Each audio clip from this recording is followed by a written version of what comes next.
Hello बच्चों, let's read this question. The question say that alpha particle are doubly charged helium ion having mass of, अब यहाँ पर dash.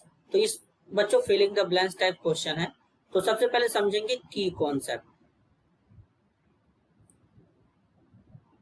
की concept होगा mass of alpha particles. तो alpha particle का मास कैसे पता करेंगे, जरा ध्यान से समझेंगे बच्चों। Di positive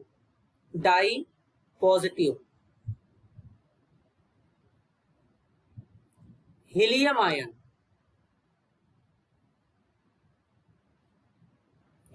ions are called alpha particles. कहने का मतलब है बच्चों, डाई पॉजिटिव हीलियम आयन जो होता है उसी को अल्फा पार्टिकल कहते हैं। Alpha particle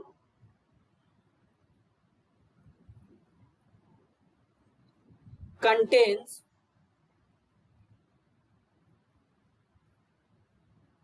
to neutron,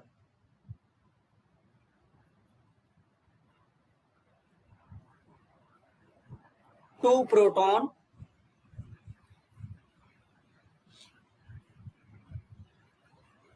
same as the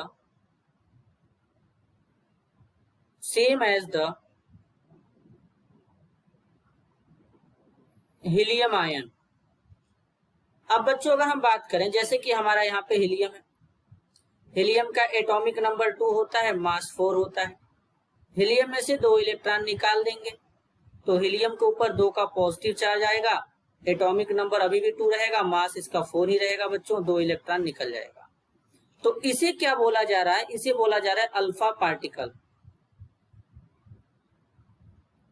अब जैसे कि अल्फा पार्टिकल बोला जा रहा है, अब अल्फा पार्टिकल में 2 न्यूट्रॉन 2 प्रोटॉन है, जैसे कि हीलियम आयन में होते हैं। अब जरा हीलियम आयन में कैलकुलेट करके देखते हैं।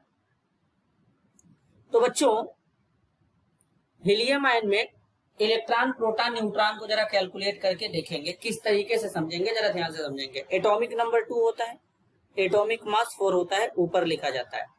अब एटॉमिक नंबर को कैपिटल जेड से रिप्रेजेंट करते हैं, 2 हो जाएगा।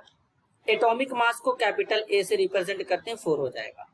अब इसमें हम प्रोटॉन कैलकुलेट करना चाहते हैं, तो जो प्रोटॉन होता है वो एटॉमिक नंबर के इक्वल होता है। तो यानी इसका प्रोटॉन कितना हो जाएगा? 2 हो जाएगा। अब इसके बाद इलेक्ट्रॉन कैलकुलेट करेंगे।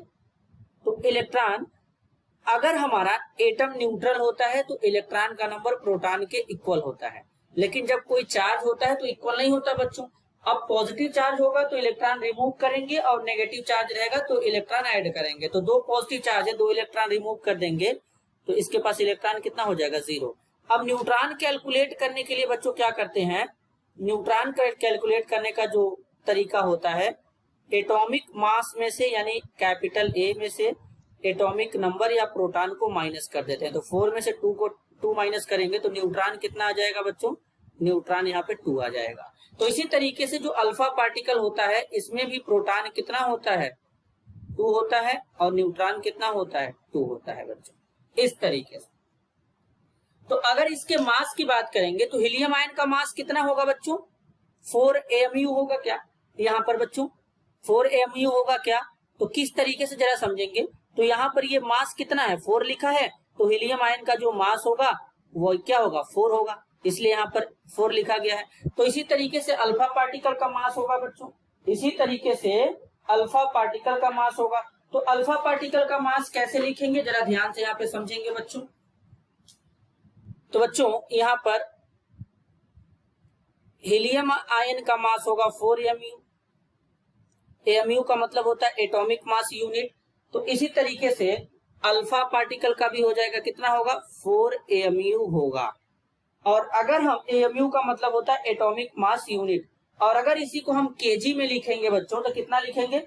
6.67 इंटू 10 की पावर 27 kg। तो यही हम लोग हीलियम के केस में भी लिख सकते हैं। तो ये बेसिकली यहाँ पर बच्चों मास निकल करके आएगा, या तो 4 AMU या फिर केजी में लिखेंगे तो 6.67 इंटू 10 की पावर -27 kg हो जाएगा बच्चों। This is your answer. I hope you understood it well. All the best.